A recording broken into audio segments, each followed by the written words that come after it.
Good evening, I'm Alma Angeles, and you're watching Eagle News International. On tonight's headlines. In Ukraine tonight, intense new Russian bombardment of Kiev and other cities, punishing assaults, leaving most residents in the capital without power or water in sub-freezing temperatures. Communist Party of the Philippines founding chair Joma Sison has passed away. One of the strongest earthquakes in Texas history struck Friday evening in a western region of the state that's home to oil and fracking activity. And now, Elon Musk said late Friday he would reinstate the Twitter accounts of several journalists who were suspended after he accused them of endangering his family.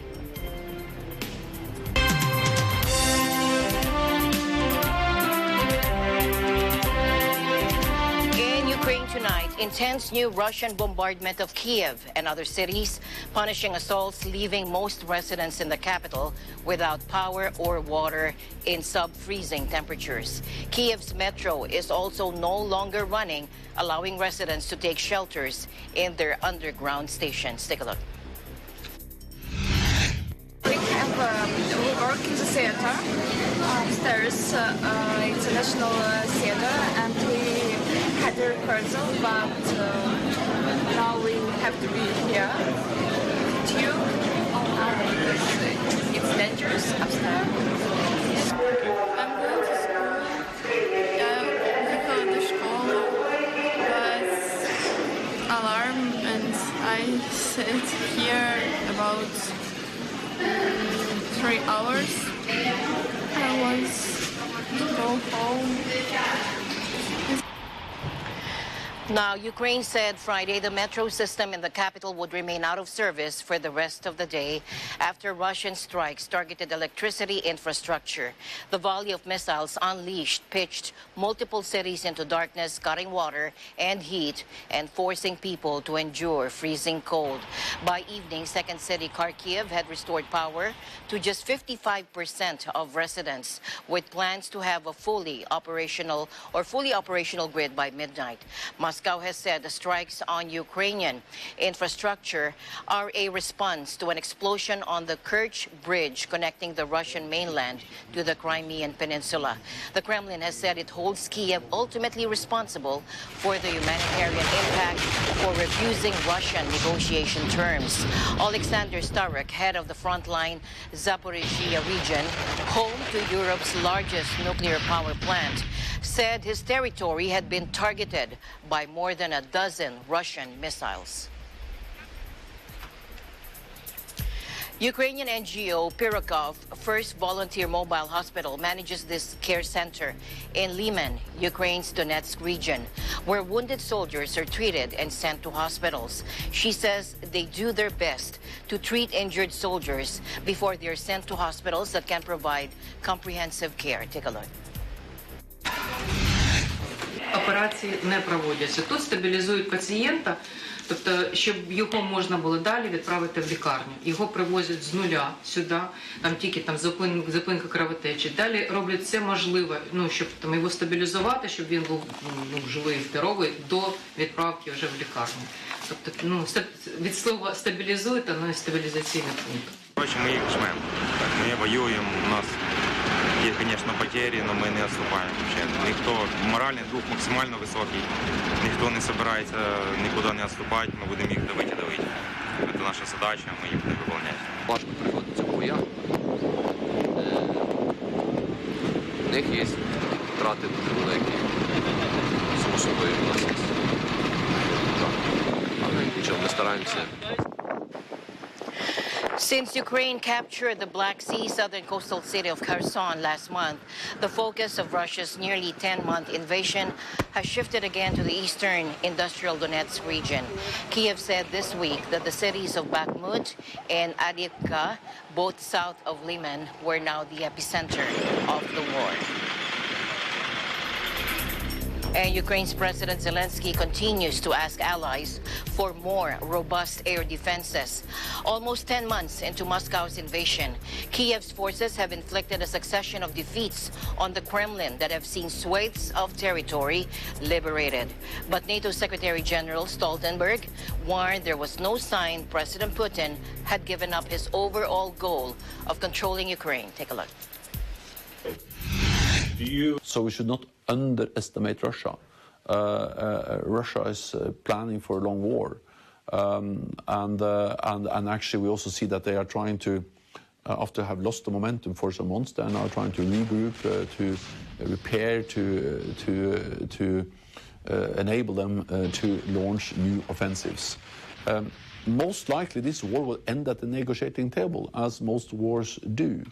But we also know that the outcome of those negotiations are inextricably linked to the strength on the battlefield. So if you want a negotiated solution that ensures that Ukraine prevails as a sovereign independent nation, the best way, the fastest way to achieve that is to support them militarily. So President Putin understands that he cannot win on the battlefield, but has to sit down and negotiate in good faith. Prepared. We have to understand that President Putin is ready to be in this war for a long time and to launch new offensives. The way to prevent that is to support Ukraine. NATO allies, led by the U.S., have sent billions of dollars of weaponry to Ukraine that have helped it turn the tables in the conflict and put Moscow on the back foot. In response to its setbacks on the battlefield, Moscow has unleashed waves of missile and drone strikes against Ukraine's civilian energy infrastructure. Ukraine's demands for more weapons and a huge flow of ammunition have drained the stockpiles of NATO members and sparked fears the alliance's defense industries may not be able to produce enough. With the backing of the EU, President Ferdinand Marcos Jr. said he expects the resolution of the existing territorial disputes in the South China Sea. In a press conference in Belgium, President Marcos said the ASEAN and EU already have a joint declaration on the doctrine of behaviors in the South China Sea. Let's listen in. The doctrine of behaviors in the South China Sea is already a very, very big step for us in the Philippines, for example, and for all the countries around the South China Sea, that we now have the support, a strategic support from not only the member countries of EU, but of EU itself. Now, because EU and ASEAN together comprise the largest, most well-organized regional aggregations, then that will be a very, very strong position to be able to negotiate, even individually for the Philippines or jointly with ASEAN or even with the EU as perhaps as a third party for us to take action and to negotiate further these difficulties that we are all having to face with the problems in terms of territoriality in the South China Sea.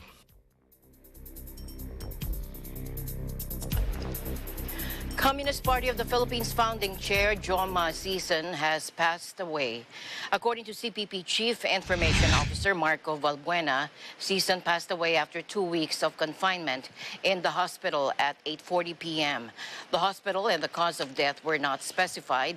Sison had been living in exile in the Netherlands since 1987. Sison had hoped to overthrow the government and establish a Maoist-style communist regime that would end, quote, U.S. imperialism in the former American colony. Since 1986, successive Philippine administrations have held peace talks with the communists through their Netherlands-based political arm, the NDF. As the rebellion weakened, party leaders sought to enter a coalition government with former President Duterte. Peace talks were held in hopes of ending the insurgency, but President Duterte cut them off in 2017, declaring the group a terrorist organization and accusing them of killing police and soldiers while negotiations were underway. In other news, one of the strongest earthquakes in Texas history struck Friday evening, U.S. time, in a western region of the state that's home to oil and fracking activity. A magnitude 5.4 earthquake struck an oil-producing region of West Texas, rattling structures but causing no apparent damage, according to U.S. authorities. The earthquake hit at 5:35 p.m. local time, 22 kilometers northwest of Midland, at a depth of about 8 kilometers, according to the USGS. A much smaller tremor of magnitude 3.3 followed 3 minutes after the first shake. This would be the fourth strongest earthquake in Texas state history, according to the Midland office of the National Weather Service. While moderate, the earthquake was felt over a large area from as far north as Lubbock near the Texas Panhandle to Odessa, 20 miles southwest of Midland, tweeted Jacob Riley, meteorologist at TV station KLBK in Lubbock. Friday's quake came exactly a month after another slightly less strong earthquake hit the Pecos area of West Texas, just south of the New Mexico border. It caused no damage. And the death toll from an earthquake that hit Indonesia's main island, Java, last month has jumped by hundreds to 602, according to a local administration official, after authorities verified unreported casualties across the worst-hit town. The shallow 5.6 magnitude earthquake hit the town of Cianjur in Indonesia's most populous province, West Java, on November 21st, with most of the victims killed as buildings collapsed or landslides were triggered. Cianjur local administration spokesman Adam, who like many Indonesians goes by one name, told AFP the new toll, up from a previously reported figure of 334, was based on data collected from residents across the town. He said many people had rushed to bury their relatives after the disaster without reporting their deaths to authorities. The tremor was the deadliest in the archipelago nation since the 2018 quake, and resulting tsunami killed more than 4,000 people on the island of Sulawesi. Many were found buried under rubble in the days following the quake, with only several successful rescues reported, including an operation to free a 6-year-old boy that was described as a miracle by emergency workers. Rescue workers are scouring muddy terrain for survivors and bodies today as the death toll from a landslide at a Malaysian campsite rose to 23, including 6 children. Survivors at a Malaysian farm recall the history, or the horror of the deadly disaster. Take a look. Around 2 a.m. midnight, then there was a, everybody knows now, I expect. So it's a landslide. Sleeping, and then suddenly heard a huge voice. Yeah, then it just came. Okay, so we managed to escape and rescue our friends, and thank God. Okay, we survived. And we see the tent that beside us is totally gone. Nothing. We're not able to do anything. There was no Filipino national among the casualties, according to Foreign Affairs spokesperson Maria Teresita Daza. The landslide occurred past 2 a.m. at Father's Organic Farm in Malaysia's Selangor state, which officials said is operating illegally. The farm didn't have a license to run a campsite, and its operators would be punished if they were found to have broken the law. Selangor State Fire and Rescue Director Norazam Kami said the chances of finding survivors in the mud and debris a day after the disaster were slim. Officials said there had been more than 90 people, most of them asleep, at the campsite near a mountain casino resort when the landslide struck. Prime Minister Anwar Ibrahim visited the area late Friday and said financial aid would be given to the families of those killed or injured in this disaster. All picnic and camping sites in the state would be closed for a week. And the deadly surge in flu as the U.S. hits a milestone. The new numbers from the triple-demic in the CDC, the worst flu season in more than a decade, and record cases of RSV increasing. Hospitals are being pushed to the limit. Let's listen in. Now, however, we are seeing a surge of non-SARS-CoV-2 respiratory viruses in the United States. At the same time, we anticipate that SARS-CoV-2 viruses may continue to circulate at high levels this fall and winter. Among all ages combined, flu hospitalization rates at this point in the season are higher this year compared to the preceding seasons going all the way back to 2010, 2011. This season so far, preliminary estimates indicate there have been millions of illnesses and medical visits for flu already. There have been tens of thousands of hospitalizations and thousands of deaths. This fall and winter, we have seen an increase in severe respiratory illness in children, which has strained pediatric hospital resources and bed availability nationwide. What is RSV? RSV is a viral infection that causes causes mucus to build up and causing babies to have difficulty breathing. It is the leading cause of hospitalization in the United States among children less than 1 year of age. Now, U.S. hospitals are under pressure as cases of 3 respiratory viruses, the flu, COVID-19, and RSV, are rising at the same time and earlier than usual. Children are being hit hard by the respiratory syncytial virus, or RSV, which causes the chest infection, bronchiolitis in infants, and has spurred unusually high rates of hospitalizations in several countries around the world this season. All 3 of the circulating respiratory viruses have similar symptoms, and even if most patients recover in a week or 2, the very young and elderly are at risk of developing severe illness. Jose Romero, director of the National Center for Immunization and Respiratory Diseases, had warned that if a child was struggling to breathe, had bluish lips, muscle pain, and dehydration, it was crucial to take them to a doctor. Meanwhile, workers at Beijing crematoriums are saying they are overwhelmed as China faces a surge in COVID cases that authorities warn could hit its underdeveloped rural hinterland during upcoming public holidays. Empty shelves are seen in pharmacies across Beijing as fever and cold medications run low. Take a look.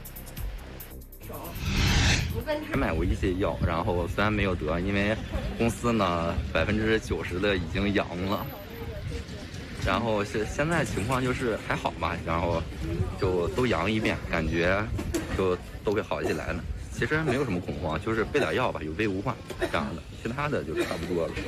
备，现在都已经都在吃了，还备着干嘛？病了才买了，不病。感冒了。不病不买。感冒了。 都感冒了，都嗓子疼呀、咳嗽呀啥的。看到哪儿的单子？ COVID-19 is spreading rapidly across China after 3 years of strict containment measures ended last week, with health authorities now admitting the true scale of the outbreak is impossible to track.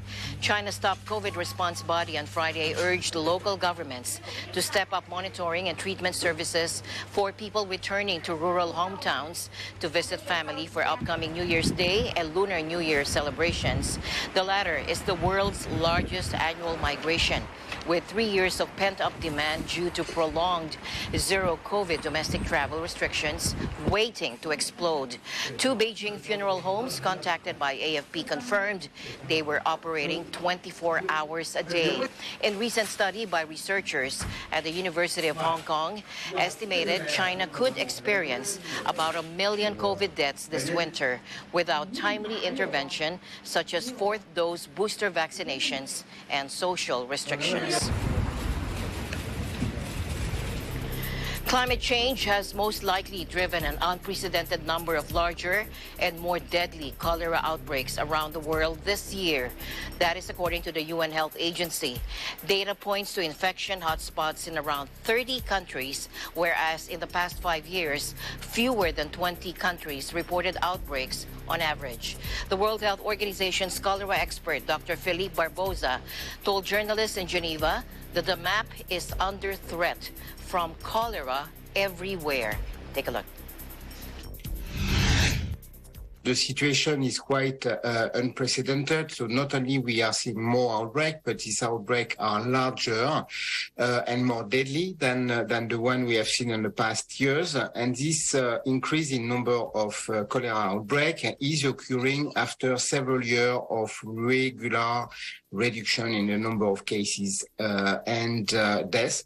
What is again very new since the beginning of the year and the end of last year is a very visible impact of the climate change. Most of these large outbreaks and the fact that they are simultaneously occurring, which makes the situation much more complex, is a direct impact of the increase in adverse climatic events.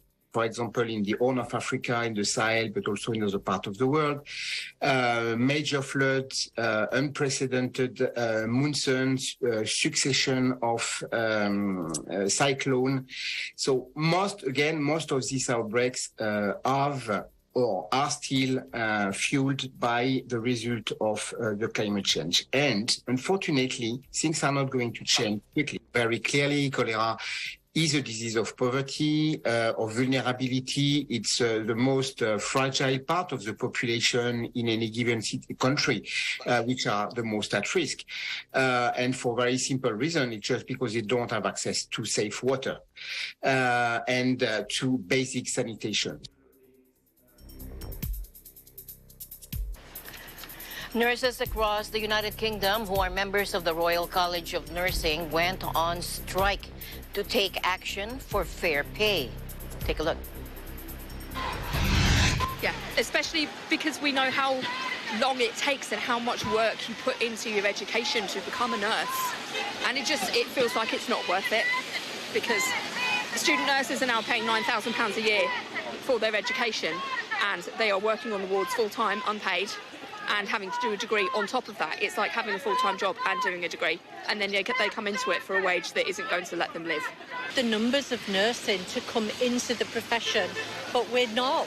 Nurses are leaving because they can get paid more money in other organisations, and that's not right. We need to pay nurses fairly for the work and the profession that they do. Up to 100,000 members of the Royal College of Nursing, or RCN, in England, Wales and Northern Ireland stopped work from 0800 to 2000 GMT after rejecting a pay deal. The RCN's industrial action, the first in its 106-year history, is part of a surging wave of stoppages by public and private sector employees across the UK as spiraling inflation outstrips wages growth. Now, studies show vaccinated people have substantially less risk for contracting Mpox compared with those who are unvaccinated, and identified no major safety concerns after nearly 1 million doses administered. Here's Francis Francisco reporting from Seattle, Washington. New data released recently in the Centers for Disease Control and Prevention's Morbidity and Mortality weekly report provided additional evidence to support that vaccinations with the Jynneos Mpox vaccine is safe. The data also suggests that it reduces the risk for getting the disease. CDC recommends vaccinations for people at risk for getting Mpox. The first report looks at vaccine safety data among children and adults. CDC says the report finds no major vaccine safety concerns after nearly 1 million Jynneos doses were administered. Common adverse health events reported were consistent with studies before the vaccine was licensed. This includes injection site redness, swelling, or pain, and dizziness. The second report finds rates of Mpox illness in unvaccinated people were 10 times higher compared to those who had received both doses of the Jynneos vaccine. The health agency says these findings provide additional evidence supporting the protective effect of the vaccination. CDC says although Mpox cases are decreasing, so is public concern. Mpox response incident manager Jonathan Merman says with a safe, effective vaccine available, this is the chance to turn the page and finish strong. CDC encourages everyone who is eligible for Mpox vaccination to receive the complete 2-doses series for best protection. Francis Francisco, Seattle, Washington, Eagle News. We live in extraordinary times. In tonight's other news, the temperature on the Soyuz capsule docked at the International Space Station has risen, but the crew are not in danger, the Russian Space Agency said as it assesses a leak on Wednesday. A leak forced the last-minute postponement of a spacewalk by cosmonauts Sergei Prokopyev and Dmitry Petelin. Let's take a look. Mission Control in Houston have been noticing a stream of particles coming out of the Soyuz MS-22 vehicle that is attached to the Rosviet module on the Earth-facing side of the Russian segment of the International Space Station. We do not know what the source of this stream of particles is at this point. There is discussions that are ongoing.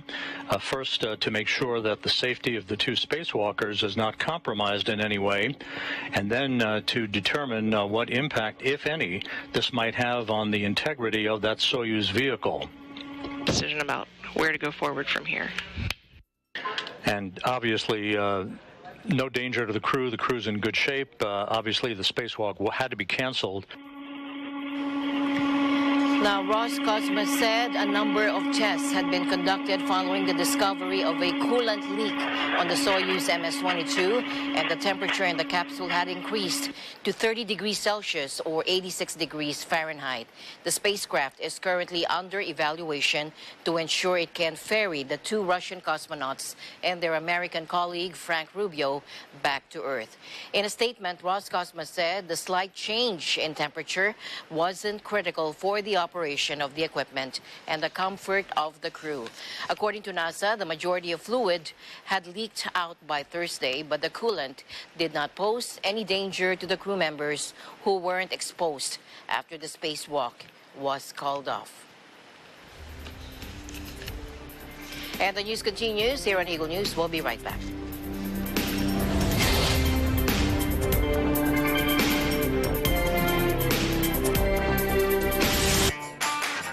Hindi ako nag-elevator. Bakit ka nandyan, receptionist, kung senator?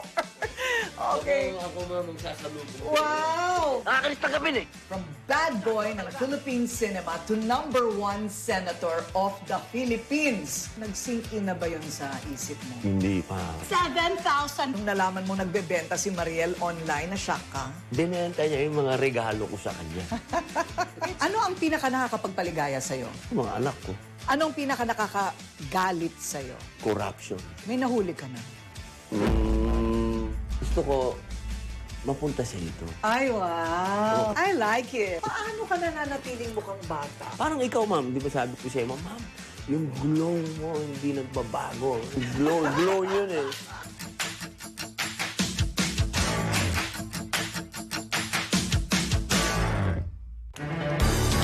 Lagiwat, also known as wild raspberries, are growing wild in Nunungan, Lanao del Norte.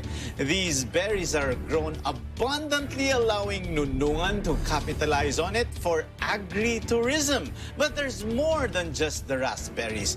Nunungan is also fortunate to have lakes, caves, waterfalls, and mountain ranges that would surely excite tourists and adventure seekers. Head over to Nunungan through the father of its town, Honorable Mayor Marcos Mamay, here at Open for Business. We believe in the saying that development is the new language of peace. So i-develop mo yung lugar, susunod na yung peace and order. Open for Business with Cesar Vallejos, Sunday, 9 p.m. Abangan sa Counterpoint. It's a tough world. One day you're the star, next day you're not.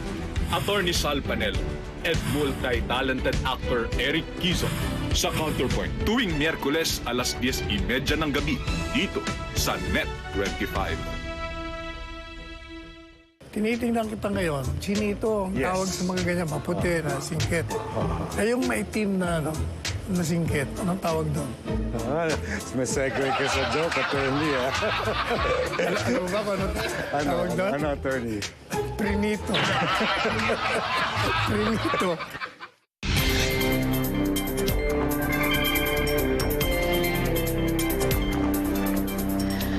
Welcome back. Elon Musk said he would reinstate the Twitter accounts of several journalists who were suspended after he accused them of endangering his family. Take a look.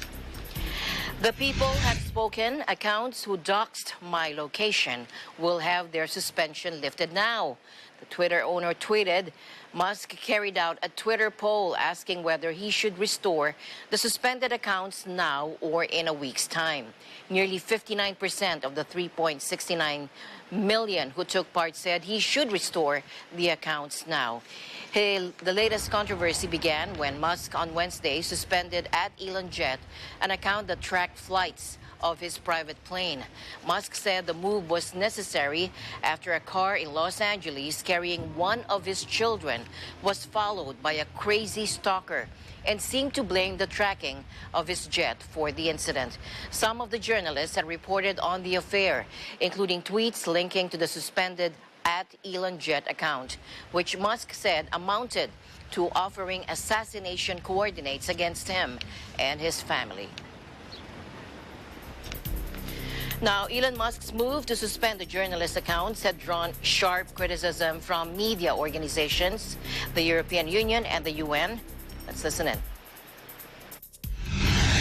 Is that we're very disturbed by the arbitrary suspension of accounts of journalists that we saw on Twitter. Media voices should not be silenced on a platform that professes to be a space for freedom of speech. You know, from our standpoint, the move sets a dangerous precedent at a time when journalists all over the world are facing censorship, physical threats, and even worse. Say that we are monitoring day-by-day developments. Twitter, by its very dominance of the market, remains an extremely important platform for us to just share factual information. And so it's a needed tool. News about arbitrary suspension of journalists on Twitter is worrying. EU Commissioner Vera Jourova posted on Twitter warning the influential platform could face hefty fines through European laws. Elon Musk should be aware of that. There are red lines and sanctions soon, she added.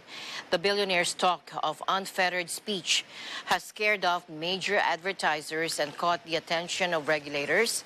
Musk has reinstated the account of former U.S. President Donald Trump and lashed out against the outgoing key advisor for the U.S. response to the COVID-19 pandemic, Anthony Fauci, a frequent target of vitriol in right-wing media. CNN has also reported that Twitter's former head of trust and safety fled his home after baseless attacks on Twitter content moderation endorsed by Musk. Musk at one point signaled he was going to war with Apple over the App Store, only to later tweet that it was a misunderstanding.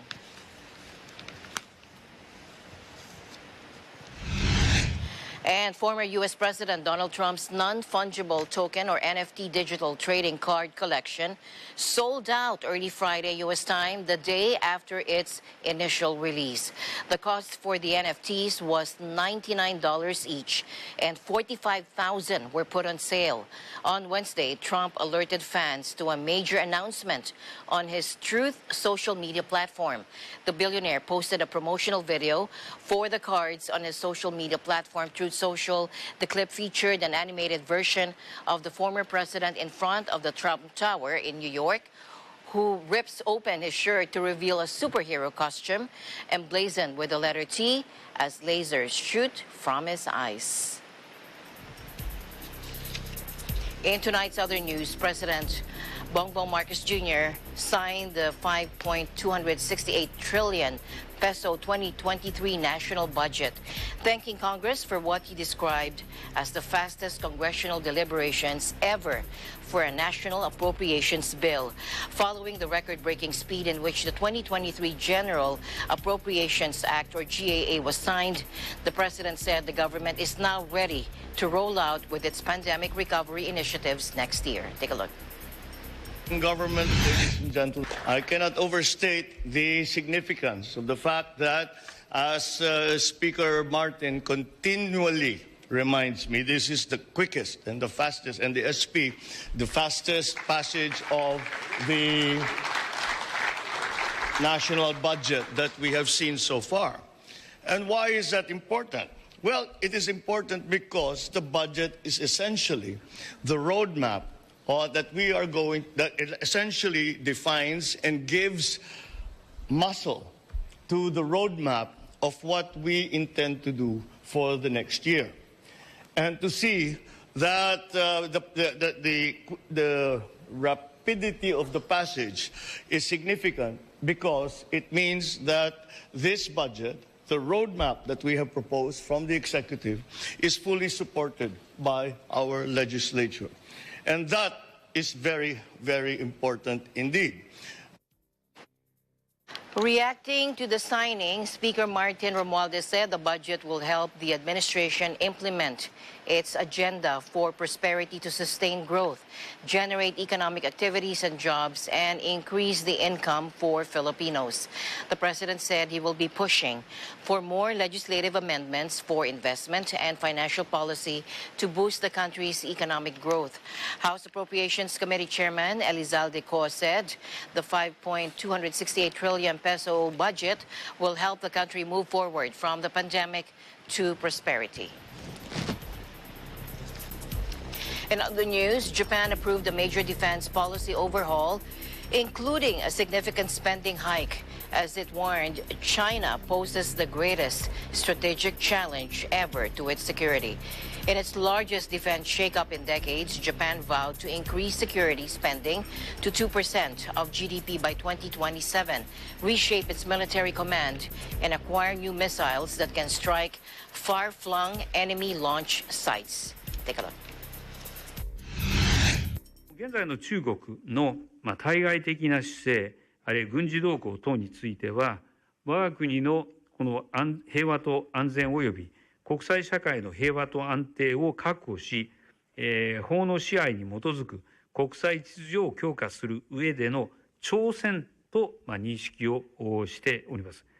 今後5年間で緊急的に防衛力を抜本的に強化するため、43兆円の防衛力整備計画を実施する。令和9年度には、抜本的に強化された防衛力とそれを補完する取り組みを合わせて GDP の 2% の予算を確保する。The moves are outlined in 3 defense and security documents approved by the cabinet. They describe Beijing as the greatest strategic challenge ever to securing the peace and stability of Japan, as well as a serious concern for Japan and the international community. In response, the government plans to raise its defense spending to 2% of GDP by 2027, bringing Japan in line with NATO member guidelines. Now, that marks a significant increase from historic spending of around 1% and has sparked criticism over how it will be financed. The money will fund projects including the acquisition of what Japan calls counter-strike capacity, the ability to hit launch sites that threaten the country.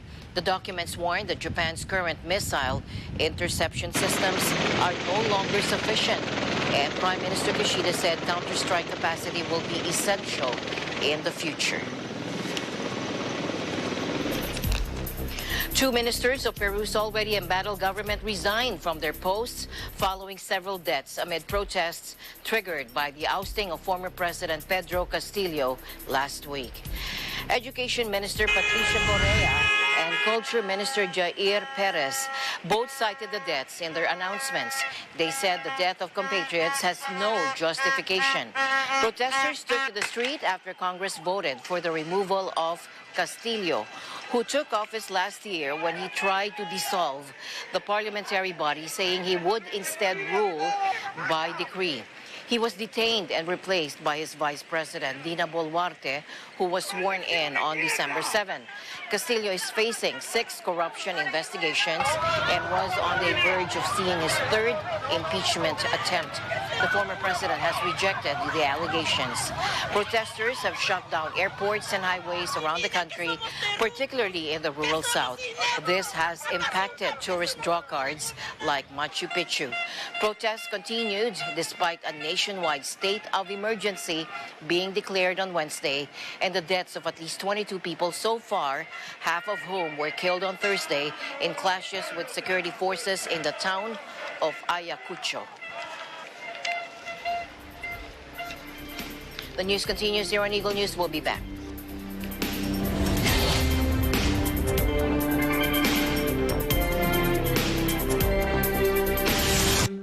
Alam namin ang iyong pagsisikap. Dama namin ang iyong mga sakripisyo. Kita namin ang pagharap mo sa bawat pagsubok. Kaya sa kabila ng mga hamon ng buhay, nandito kami para umalalay. Kasi katulad mo, gusto rin namin ang magandang bukas para sa kanya. Hatid namin ang dekalidad na edukasyon at makabagong pasilidad sa abot kayang halaga. Kaya huwag ka na mangamba. Sasamahan ka namin tuparin ang mga pangarap niya.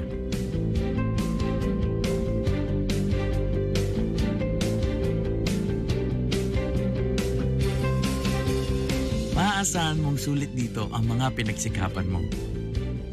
Sa aming mga makabagong pasilidad at sistema ng edukasyon. Mailalabas natin ang angking talino at mga kakayahan niya.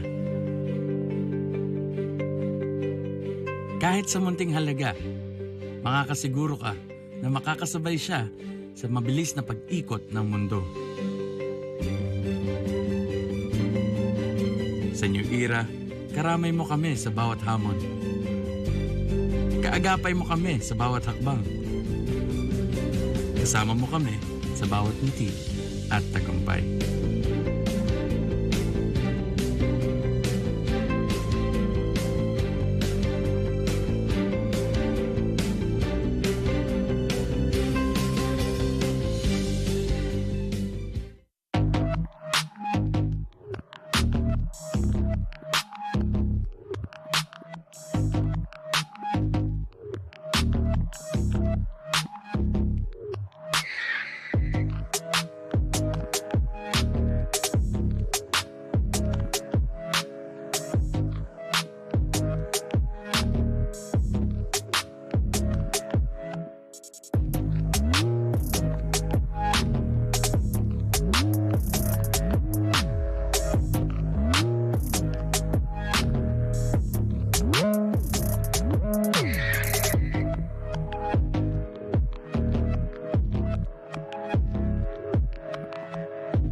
Ngayong linggo sa Cine Throwback.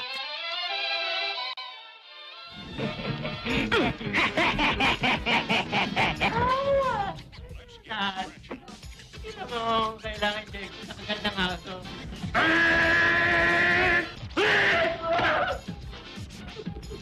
No, I don't think you understand me. I said, who is your hero? What do you mean? Oh yes, I mean. Ngayong linggo, alas 12 ng tanghali. Dito lang sa Net 25. Panalo tayo pag together, walang talo pag together. Let's get together sa Net 25. Abangan sa Counterpoint. It's a tough world. One day you're the star, next day you're not. Attorney Sal Panelo at multi-talented actor Eric Quizon sa Counterpoint tuwing Miyerkules alas 10:30 ng gabi dito sa Net 25. Tinitingnan kita ngayon, chinito ang tawag sa mga ganyan, maputi na singkit. Ay yung maitim na, na singkit, anong tawag doon? May segue ka sa joke, attorney, ha? Ano ba kung ano tawag doon? Ano, attorney? Prinito. Prinito.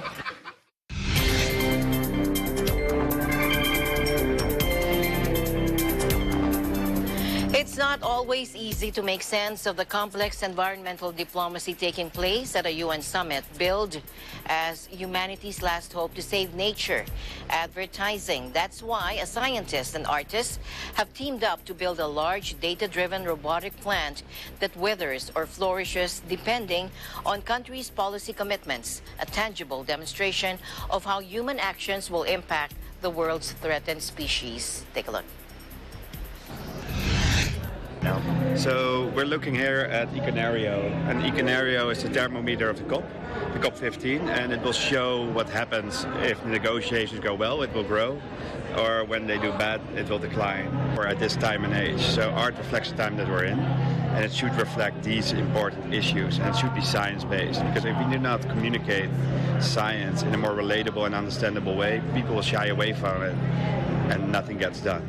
So as negotiations happen at COP, as countries make commitments to certain policies and priorities, we then translate that into what it will actually mean for biodiversity. As a data scientist, I love graphs and maps, but that doesn't really engage people with the crisis that we're in right now, and it doesn't really engage them with the hope that we have to change things. So using robust science and evidence behind a piece of artwork really helps them feel the data as well as understand the data. Called Econario, the 5.5-meter or 18-foot tall artwork took a year to build from recycled steel and is currently on display in Montreal Convention Center, keeping policymakers at the COP15 meeting on their toes as they attempt to hammer out a deal to protect ecosystems. The plant feeds on data from the Biodiversity Intactness Index, or BII, an estimated percentage of the original number of species that remain and their abundance in any given area, despite human impacts. Data scientist Adriana De Palma of London's Natural History Museum, who serves as research lead for the BII, said that it is based on a robust, peer-reviewed and open access methodology. As negotiations happen, the team behind BII input, for example, how many countries have committed to implement a cornerstone pledge of protecting 30% of lands and oceans by 2030. She said we can then predict what that is going to mean for biodiversity in 2050 or 100 years. And for now, Econario is cycling between the pessimistic and optimistic scenarios in order to show what could be possible, but if policymakers fail to achieve an ambitious target, that will be reflected in a very sorry-looking robotic plant. And tonight's another story. Here's Irene Juliet Calvelo to show us how to make a family wall calendar. Take a look. The year 2022 was about to end, so I was thinking of getting more organized. Let's welcome 2023 with a DIY family wall calendar. It's reusable, easy to make, and cheap. What do we need? A frame, but you can also use an old frame. Colored papers, glue, a ruler, eraser, and pencil or a whiteboard marker. At the beginning, you should think about what you want to have on your calendar. You can also turn it into a 2-in-1 schedule, reminder board by adding a shopping list, birthday celebrants list, or a to-do list for your family members. So first, I set the days for the calendar, 7 times 5 for the weekdays and the weeks. For the next step, I will use a ruler to make sure that it has the same distance. Then, I will start gluing.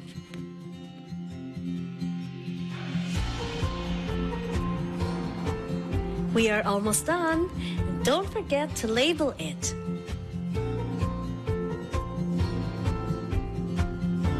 Ta-da! This is my DIY family calendar, and I'm already excited to use this. Don't miss any appointments or special occasions, and reduce stress by getting more organized. I am Irene Juliet Calvino, Berlin, Germany Bureau. We live in extraordinary times. Malaysian wrestler Nor Phoenix Diana executes a spectacular aerial maneuver, then wraps her arms around her opponent and slams her down in the ring as hundreds of spectators cheer. Hijab-wearing Nor Diana is spearheading attempts to break down the barrier in the niche male-dominated sport in Malaysia. Take a look.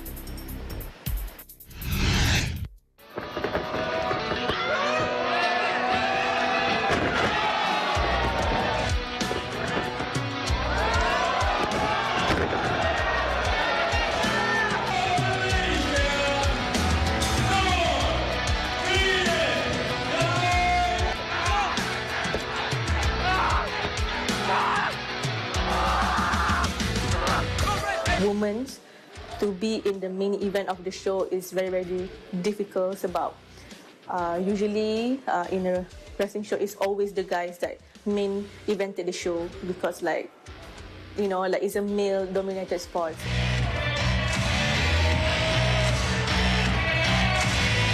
We just need to take away the taboo. Just need to take away the perspective that women wrestling is just for eye pleasure.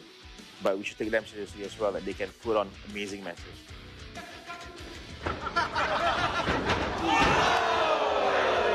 I was quite proud to see many female fighters.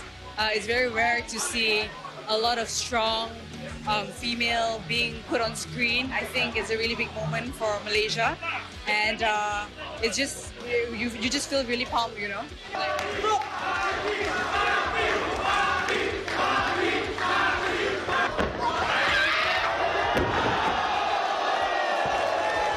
I am really looking forward to more girls to join us sebab we really need them, and I believe that dekat Malaysia pun we can have women's wrestler macam as many as dekat you know, like our neighbours country dekat Japan, Australia. Yeah.